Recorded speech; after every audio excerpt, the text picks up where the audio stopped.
S-video versus composite. Go. So S-video. What does S stand for, by the way? Super. Really? That's it? Super video? Is it really that super? It was at the time. You have to realize that this has all of the components of your video on two conductors. What, the composite? The composite. Okay. The S-video has those 4 pins and a ground on there. So it's basically 2 cables. It's basically 2 RCA cables. Oh, because the RCA cable has 2... Right. Okay. So these are sometimes just called C cables, and these are called YC cables. And that's because in this one, the luminance component is broken out. In the S-video. In the S-video.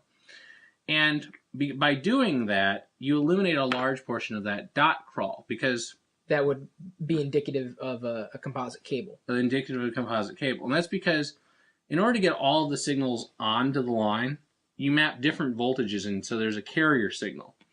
In this one, you have to map all of the components of video. Just make sure you're holding it up enough. When you say this one, you're talking about the composite. I'm sorry, the composite cable.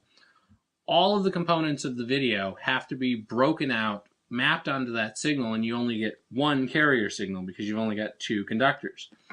With a S-video or a YC cable, you now have 2 carrier signals. So you can get effectively twice as much information down the line.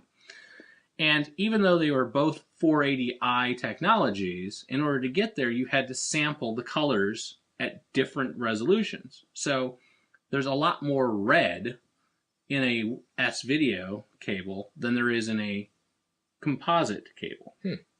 And you don't get the dot crawl because all of those colors are there. And so the resolution is the same across all of the colors of the image.